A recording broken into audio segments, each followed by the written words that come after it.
오늘 또 말씀이 저와 여러분들에게 큰 축복이 되기를 바랍니다. 여러분들도 잘 아시는 것처럼 하나님은 사랑이십니다. 하나님의 사랑을 깨달아 가려면은 하나님이 기뻐하시는 일들을 해야 됩니다. 하나님께서 가장 기뻐하시는 일은 예수님 안 믿는 사람들을 예수님께로 인도할 때에 하나님께서 기뻐하셔요. 그래서 오늘 본문에 보면은 사도 바울도 나는 복음의 일꾼이 되었노라 하고 고백하는 것을 볼 수 있어요. 복음의 일꾼이 되는 것은 바로 많은 사람을 주께로 인도하는 그러한 일들을 하는 사람이 되겠습니다. 오늘 본문을 통하여 바울이 깨달은 것에 대해서 한 세 가지로 묵상하겠습니다. 첫째로는 그리스도의 비밀에 대하여 묵상하고, 또 복음의 일꾼이 해야 할 사역에 대해서 묵상하고, 세 번째로는 이방인들의 영광에 대해서 저희들이 묵상하려고 합니다. 오늘 이 말씀이 우리 모두의 큰 은혜가 되길 바랍니다. 먼저 바울이 깨달은 그리스도의 비밀, 과연 그리스도의 비밀이 무엇인가? 그것은 하나님의 비밀입니다. 하나님의 비밀이 바로 예수 그리스도 안에 감추어 놓은 것인데, 그 그리스도의 비밀이 무엇이냐? 바로 복음이라는 거죠. 그리스도의 비밀이 바로 복음입니다. 그래서 복음이 무엇이냐 하면은 한마디로 말하면은 예수님이에요. 복음이 바로 예수님입니다. 왜 복음이 예수님인가 하는 것을 더 깊이 생각해 보면은, 하나님은 지극히 거룩하신 분이에요. 그분에게는 흠도 없고 티도 없으신 지극히 거룩하신 분이십니다.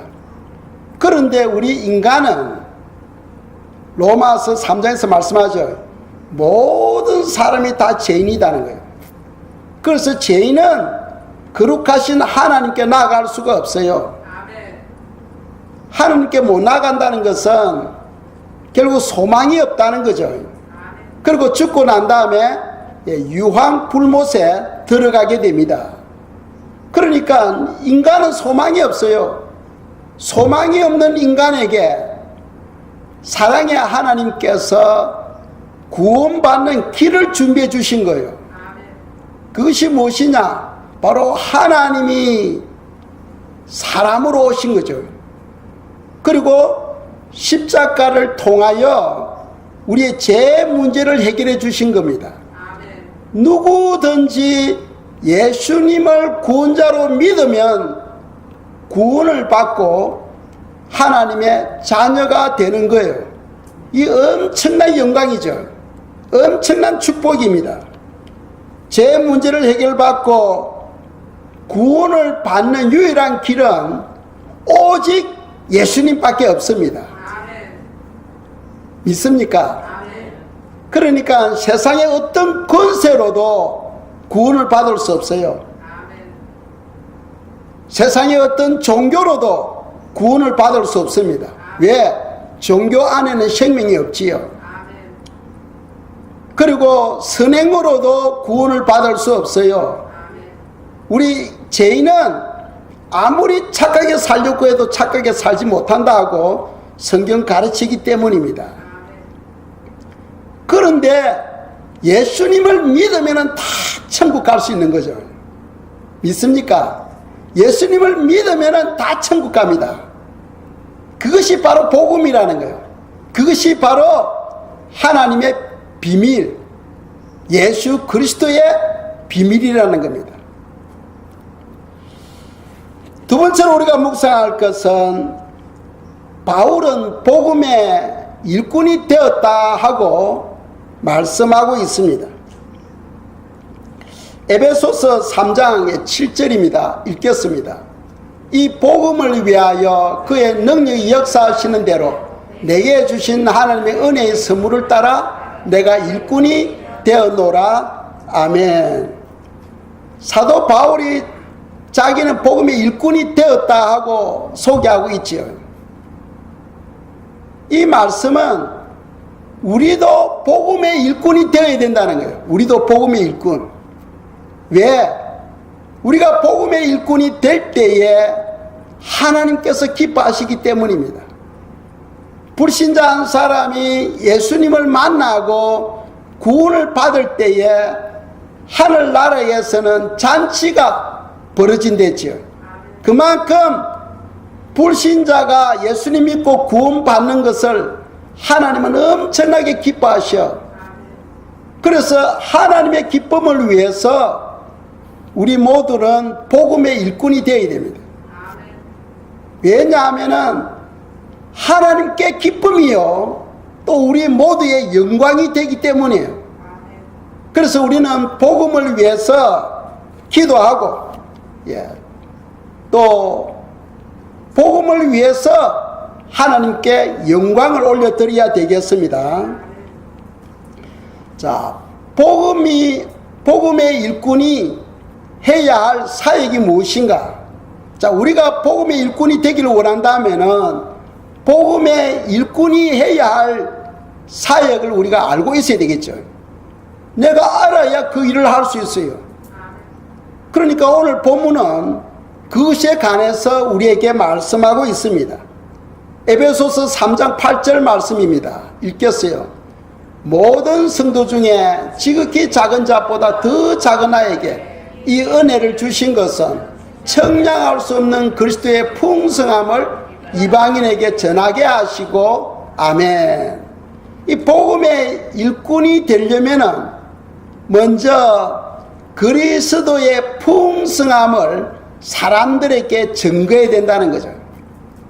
복음의 일꾼이 해야 할 사역은 그리스도의 풍성함, 즉 복음의 풍성함을 내가 먼저 알고 그리고 다른 사람들에게 증거해야 된다는 겁니다. 그 가치를 알아야 예수님을 믿을 수 있지요. 그래서 복음의 풍성함이 무엇이냐? 6절에서 말씀하고 있습니다만은 나중에 그것을 더 깊이 묵상하도록 하겠어요. 다니엘서 12장 3절 말씀입니다. 함께 읽겠어요. 지혜 있는 자는 궁창의 빛과 같이 빛날 것이요 많은 사람을 옳은 대로 돌아오게 한 자는 별과 같이 영원토록 빛나리라. 아멘. 우리가 예수님을 증거하고 많은 사람들이 예수님을 만나고 구원받게 할 때에 우리에게 별과 같이 영원토록 빛나는 그런 복을 얻게 된다는 거죠. 세상에서 주는 상급은 아무리 귀해도 시간이 흐르면 썩어갑니다. 그런데 주님께서 주시는 그 상급은 쇠하여지지 아니에요. 썩지 않습니다. 그러니까 3절에서 뭐라고 말씀하고 있어요? 별과 같이 영원토록 빛나리라. 우리가 많은 사람을 예수님 믿게 할 때에 하나님께서 주신 축복으로 말미암아 우리가 별과 같이 영원토록 빛나는 그런 엄청난 복을 얻게 된다는 거죠. 우리가 예수님 믿으면 주님께서 우리에게 세마포를 주십니다. 그런데 세마포마다 영광이 달라요. 전도를 많이 한 성도들은 몸에서 더 강한 그런 광채가 흘러나오게 됩니다. 그러니까 그것을 통해서 그 사람의 영광을 나타내는 거죠. 우리가 전도를 위해서 헌신할 때에 그것이 바로 하나님의 기쁨이 된다는 거예요. 그래서 복음의 일꾼이 해야 할 사역 첫 번째가 뭐냐 하면은 많은 사람들에게 복음의 풍성함을 복음의 풍성함을 사람들에게 증거해야 된다는 거예요. 그리고 두 번째로 일꾼이 해야 할 사역이 무엇이냐? 바로 9절입니다. 에베소서 3장 9절 함께 읽겠습니다. 영원부터 만물을 창조하신 하나님 속에 감추어졌던 비밀의 경륜이 어떠한 것을 드러내게 하려 하심이라. 아멘. 그 하나님 속에 감추어졌던 비밀, 그것이 복음이라고 제가 말씀드렸죠. 이 복음을 드러내게 하는 거예요. 그 복음을 증거하는 것. 사람들이 복음이 무엇인지 모르잖아요. 그래서 우리가 많은 사람들에게 복음을 전하는 것, 그것이 바로 복음의 일꾼이 해야 할 사역이라는 겁니다. 그 두 번째예요. 첫 번째로는 복음의 풍성함을 사람들에게 이야기하는 거예요. 그 가치를 이야기하는 거예요. 그리고 두 번째로는 복음을 사람들에게 증거해서, 바로 복음이 예수님입니다. 예수님을 믿고 구원받고 하나님의 자녀가 되게 하는 거라는 거죠. 이게 중요합니다. 왜 중요하냐 하면은, 우리가 만일 복음을 말하지 아니하면은 사람들이 복음이 무엇인지 모르잖아요. 우리가 예수님을 전가하지 아니하면은 불신자들은 복음에 대해서 듣지도 못합니다. 그래서 듣지 못하는데 어떻게 그들이 믿을 수 있어요? 그래서 우리는 때를 어떤지 못 어떤지 주위에 예수님을 안 믿는 사람들에게 예수님을 믿도록 자꾸 이야기를 해야 됩니다. 옛 속담에 10번 찍어서 안 넘어가는 나무가 없다고 했죠. 아무리 굵은 나무도 10번 찍으면 다 넘어간다는 거예요. 그것처럼 한번 우리가 복음을 전할 때에 거절한다고 해서 포기하지 마시고 계속해서 예수님을 믿도록 우리가 이야기를 해야 된다는 거죠. 그래서 우리가 말을 할 때에 사람들이 복음이 무엇인가를 깨닫게 된다는 거예요. 그 복음을 받게 되면 구원을 받고 하나님의 자녀가 되는 겁니다. 이 엄청난 비밀이 그 속에 있는 거죠. 세 번째로 복음의 일꾼이 해야 할 사역이 무엇이냐? 10절입니다. 에베소서 3장 10절 함께 읽겠습니다. 이는 이제 교회로 말미암아 하늘에 있는 통치자들과 권세들에게 하나님의 각종 지혜를 알게 하려 하심이니. 아멘. 자, 교회로 말미암아, 우리 교회로 말미암아, 우리 한 사람 한 사람이 바로 교회입니다. 우리로 말미암아 복음을 전할 때에 하늘에 있는 통치자들, 권세들에게 하나님의 각종 지혜를 알게 하려 하심이라 하고 말씀하고 있습니다. 이 말씀이 무엇이냐 하면은, 통치자들, 권세들 하면은 이 악의 영들이에요.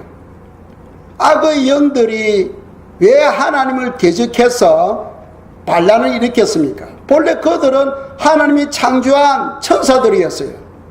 천사들인데 하나님을 대적해서 반란을 일으켜서 천국에서 쫓겨났죠.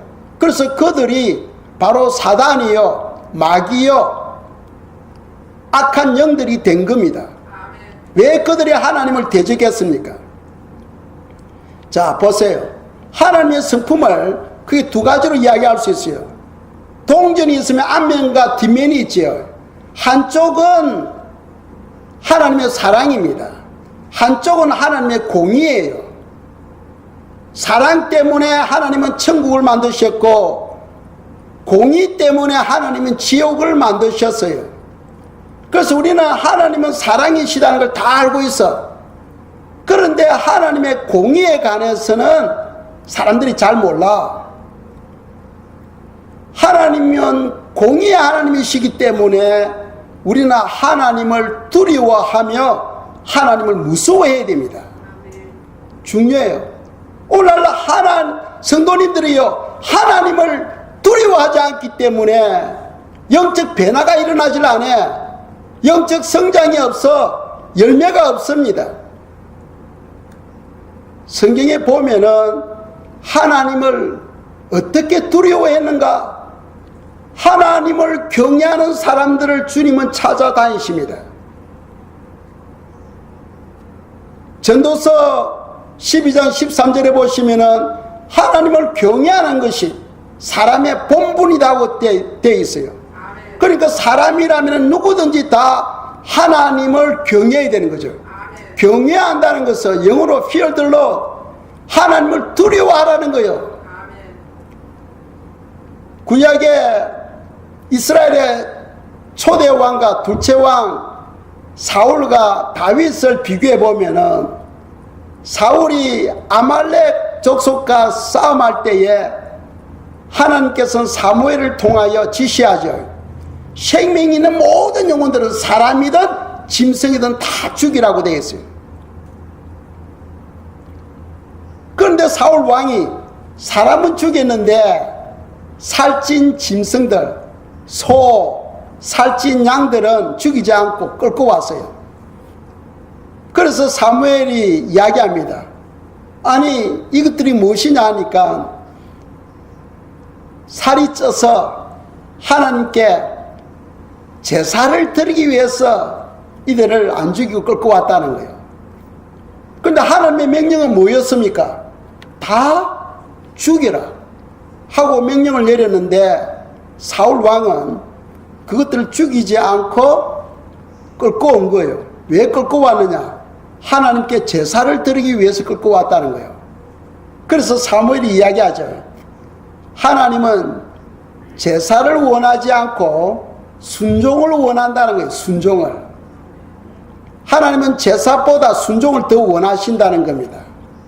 그렇다면은 사울 왕이 왜 그 가축들을 죽이지 않고 살찐 가축들은 끌고 왔느냐? 한마디로 말한다면은 하나님을 경외하지 않기 때문이에요. 하나님을 경외하지 아니하는 영혼들은 어떤 상황이 닥치면은 자기의 유익, 자기 생각대로 행동해버려. 자기의 유익과 자기 생각대로 행동하는 사람들, 그러나 하나님을 경외하는 사람들이 아니지요. 그러나 다윗 왕을 보겠습니다. 다윗 왕은 밧세바를 범하고 그것을 은폐시키기 위하여 그 남편 우리아를 죽입니다. 완전 범죄한 것처럼 생각하고 있었어요. 그런데 하나님을 속일 수 없잖아. 하나님께서 나단 선지자를 보내서 다윗에게 그 죄를 지적합니다. 그 다윗이 왕자에 앉아있고 주위에 많은 대신들이 있습니다. 그런데 나단 선지자가 다윗 왕의 그 죄를 지적할 때에 보통 사람이라면요 죄를 숨기려고 하죠. 숨기려고 하죠. 그리고 숨기기 위해서 나단 선지자를 죽일 수도 있습니다. 그런데 다윗은 내가 여호와께 죄를 범하였도다 하고 회개합니다. 회개해요. 왜 회개합니까? 하나님을 두려워하기 때문이에요. 하나님을 두려워하기 때문에 그 신하들 앞에서 자기 죄를 회개하게 됩니다. 그래서 하나님은 다윗을 보고 내 마음에 합한 자라는 거죠. 우리 인간은 다 연약해. 우리가 온전히 살 수 없어.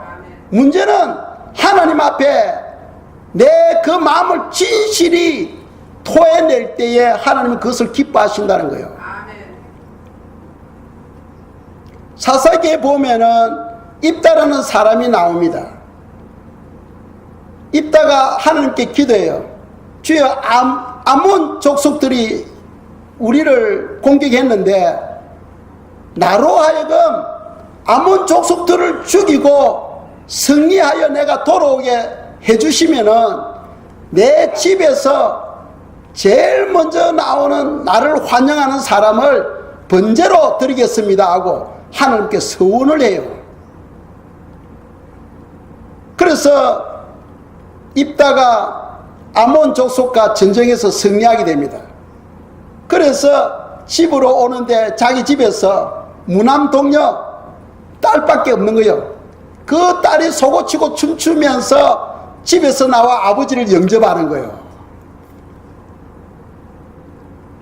심각합니다. 어떻게 됩니까? 자기 서운에 의하면은 그 딸을 번제로 드려야 되죠. 번제로 드렸을까요? 안 드렸을까요? 예. 사사기 11장 36절입니다. 읽겠어요. 딸이 그에게 이르되 나의 아버지여, 아버지께서 여호와를 향하여 입을 여셨으니 아버지 입에서 내 말씀대로 내게 행하소서. 이는 여호와께서 아버지를 위하여 아버지 대적 아몬 자손에게 원수를 갚으셨음이니이다 하니라. 아멘. 결국 사사 입다는 자기 딸을 죽입니다. 우리가 이것을 보면은 그 입다의 그 하나님을 경외함, 하나님을 두려워하고 무서워함, 이것을 우리가 배워야 됩니다.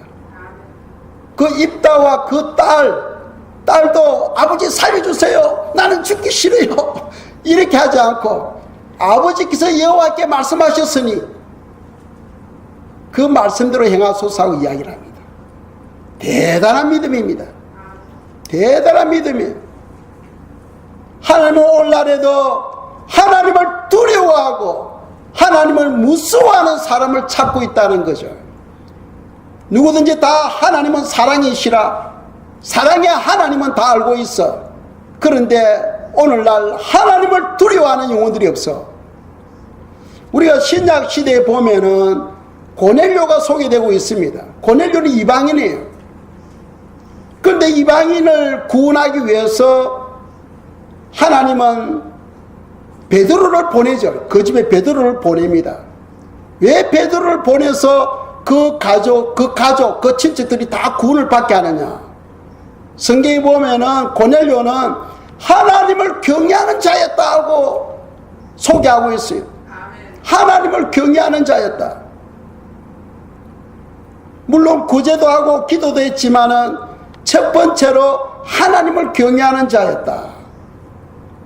그래서 고넬료 가족은 이방인 중에서 최초로 구원받은 이방인 그리스도인들이 된 겁니다.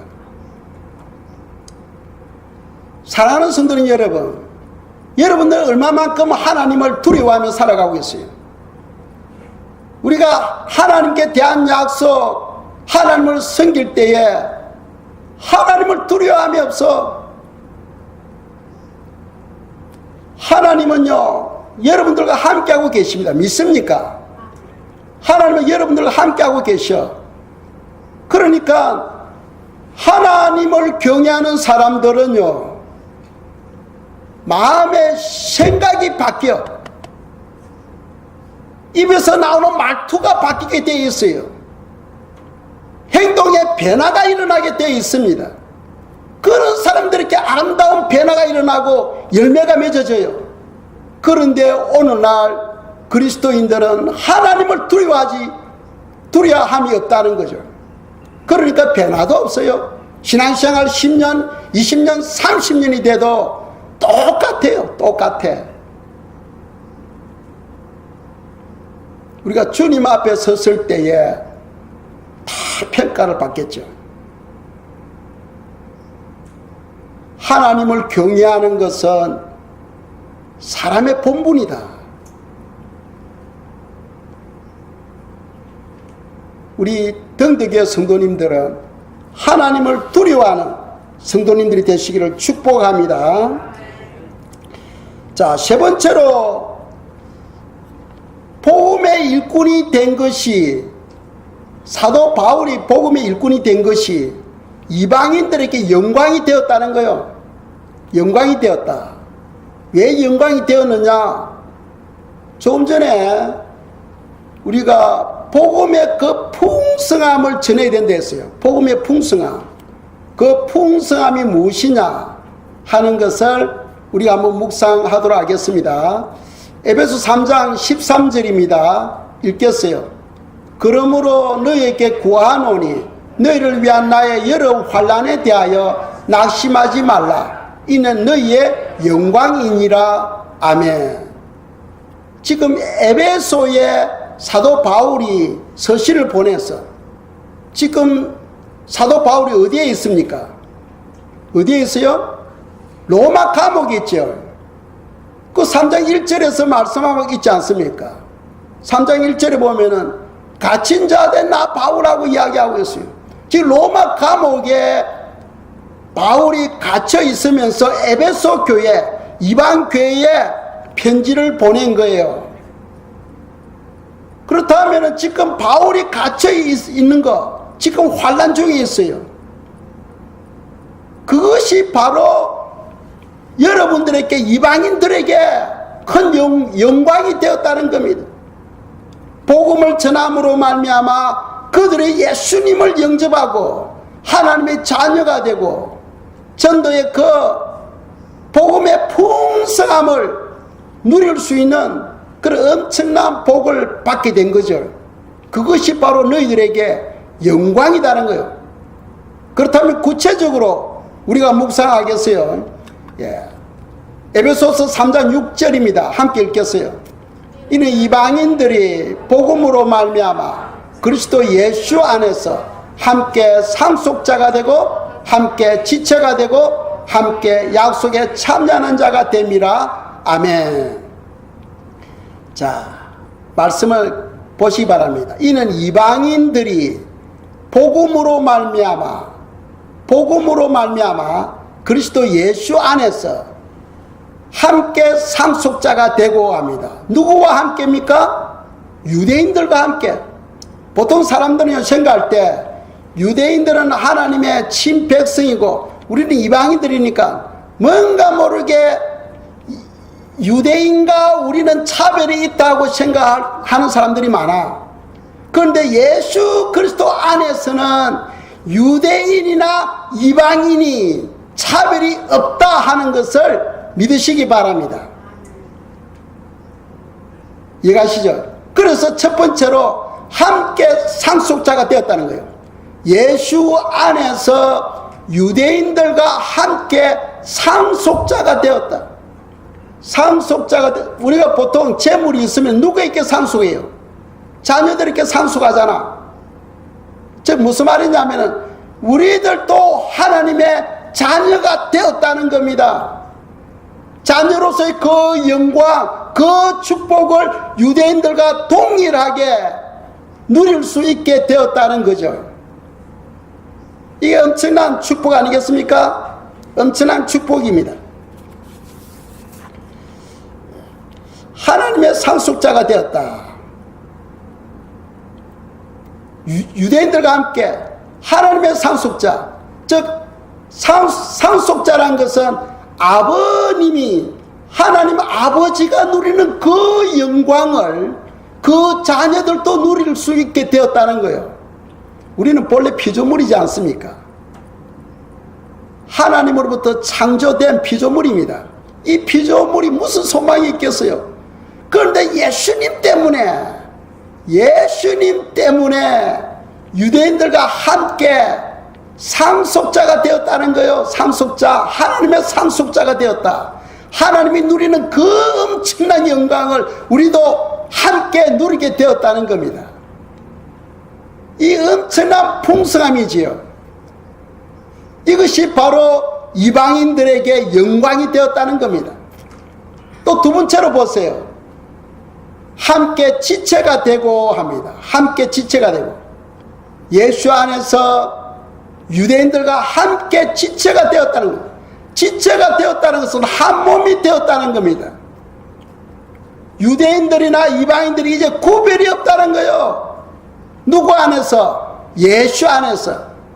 예수 안에서 유대인들이나 이방인들이나 다 이제 한 몸이 되었다는 겁니다. 한 몸. 본래 우리가 예수를 믿기 전에는 우리에게는 하나님도 없었잖아. 소망도 없었잖아요.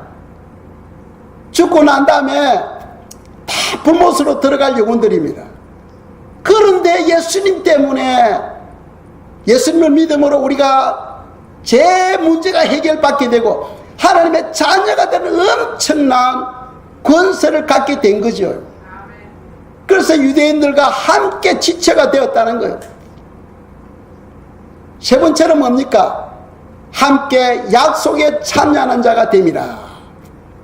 예수 안에서 유대인들과 함께 약속에 참여하는 자. 본래 우리 이방인들에게는 약속이 없지 않습니까? 하나님이 없었으니까 하나님의 약속도 없지요.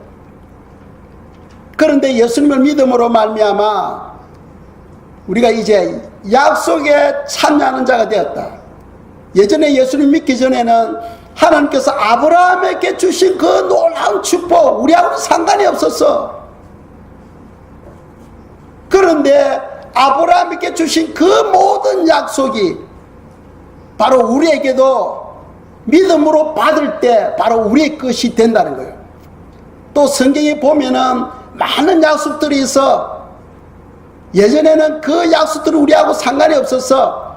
그런데 예수님 안에서 성경에 기록된 그 모든 약속이 바로 우리가 믿음으로 기도할 때에 바로 우리의 것이 된다 하고 성경은 말씀하고 있는 거죠.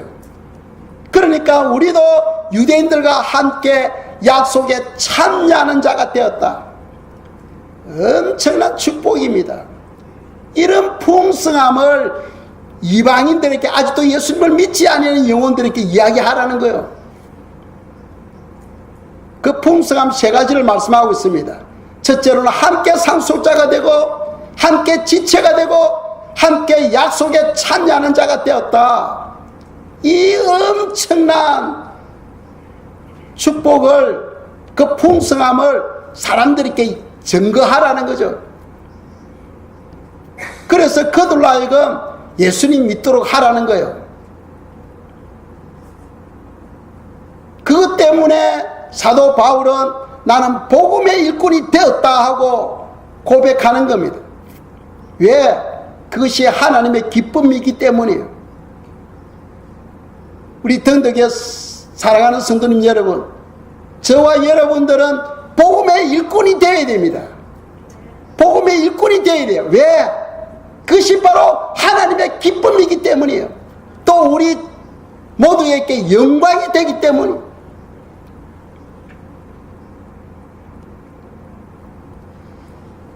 마지막으로 우리는 하나님께 나아갈 때 담대함과 확신을 가지고 하나님께 나아가야 돼요. 우리가 담대함을 가지고 하나님께 나아갈 수 있는 유일한 길은 예수의 피밖에 없지요. 예수님의 피공로 의지하여 오늘도 이곳에 앉아 있는 거죠. 내가 무슨 선한 일을 했기 때문에 이곳에 온 게 아니에요. 그렇죠. 내가 무슨 착한 일을 했기 때문에 이곳에 앉아 있는 것이 아닙니다. 우리의 의로서는 하나님께 나아갈 수 없어요. 오직 예수 그리스도의 십자가의 그 피공로 의지하여 이곳에 와서 우리가 온 마음을 다하여 하나님께 예배를 드리는 거예요. 자, 피공로 하려면은 우리가 대제사장의 직분을 생각해야 됩니다. 구약에 있어서는 이스라엘 백성들이 언제 제사함을 받아요? 대속죄일날, 그죠? 대속죄일 되면은 대제사장이 송아지 피를 담아서 지성소에 들어가서 법궤 주위에 피를 뿌리고는 백성의 죄를 용서를 받았어요. 근데 그날 하루에 이스라엘 백성들이 모든 죄가 깨끗이 씻음받는 날이에요. 그런데 인간의 대제사장은 자꾸 바뀌잖아. 그 사람 죽고 난 다음에 또 그 아들이 또 제사장 되고, 그죠? 자꾸 바뀌어요. 그런데 영원히 바뀌지 아니하는 대제사장이 있다는 거예요. 그분이 누구냐? 바로 우리가 믿는 예수님이라는 거죠. 예수님. 예수님은 자기 자신이 바로 제물이 되어서 자기 피를 법궤에 뿌린 분입니다. 자기 피를. 그것에 대해서 또 이야기를 하려면은 또 한 시간이 필요해. 예. 그냥 기억하시기 바랍니다. 예수님이 십자가에서 죽으실 때에 로마 병정이 창으로 배를 찔렀을 때에 물과 피가 쏟아져 흘러내리죠. 그때 예수님 돌아가실 때 큰 지진이 일어나면서 땅이 갈라집니다.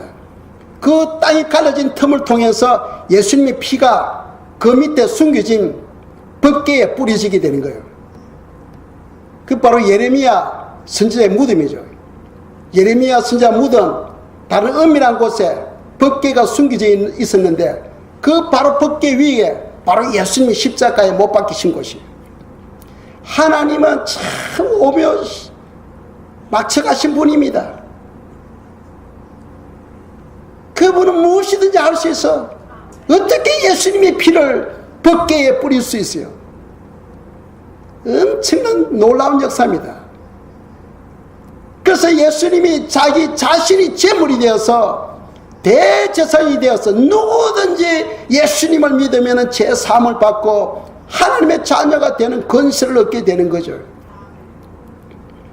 그래서 우리는 때를 얻든지 못 얻든지 복음을 사람들에게 전가해야 돼요. 예수님 믿도록, 예수님 믿으면 하나님의 자녀가 되고 안 믿으면 요한계시록 21장 8절처럼 불과 유황으로 타는 못에 들어가게 되는 거예요. 그래서 우리가 복음을 전가할 때에 하나님께서 가장 기뻐하셔. 그래서 사도 바울도 나는 복음의 일꾼이 되었다고 이야기하는 거예요. 우리 모두는 복음의 일꾼이 되어야 되겠습니다. 복음의 일꾼. 한번 전도하고 야, 이 영혼은 안 돼 하고 포기하지 마시고 계속해서 집중적으로 기도하시고 복음을 전가하여 이 지역에 있는 모든 사람들이 다 예수님 믿고 구원받는 역사가 있도록 참여하는, 복음에 참여하는 우리 성도님들이 되시기를 주님의 이름으로 축복합니다. 이 시간 기도드리겠어요. 기도할 때에 복음의 영광을 우리가 깨닫게 해주시고 또 복음의 일꾼이 되게 해달라고 이 시간 저희들이 간절히 하나님께 기도드리겠습니다. 기도하겠습니다. 할렐루야, 할렐루야. 주 하나님 감사합니다. 우리 하나님이여, 오늘날 많은 사람들이 복음을 깨닫지 못하고 있습니다. 복음의 그 능력을 깨닫지 못하고 있습니다. 복음의 그 풍성함을 깨닫지 못하고 있습니다. 주여, 저희들을 불쌍히 여기소서. 사도 바울처럼 저희들도 복음의 일꾼이 되기를 원하여 기도합니다. 복음의 풍성함을 전가할 수 있게 해주시고 복음을 모든 사람에게 전가할 수 있게 해주시고 하늘의 하나님 아버지여, 영들에게 하나님의 지혜를 알도록 전가할 수 있도록 은혜를 베풀어 주시옵소서. 지극히 거룩하신 주 하나님 도와주시길 원하여 기도합니다. 우리 하나님이여 붙잡아 주시옵소서. 주여 역사하여 주시옵소서. 역사하여 주시옵소서. 역사하여 주시옵소서. 사랑의 하나님, 우리 등대교 온 성도님들이 복음의 일꾼이 되어서 반대의 복음을 전가하는 곳마다 그 열매를 보게 하여 주시고 우리의 하나님의 영광을 드러낼 수 있도록 도와주시옵소서. 그리하여 궁창의 빛과 같이 빛나게 해주시고 하늘의 별과 같이 영원토록 빛나는 우리 성도님들이 될 수 있도록 축복하여 주시옵소서. 예수 그리스도 이름으로 감사하며 기도드렸습니다. 아멘.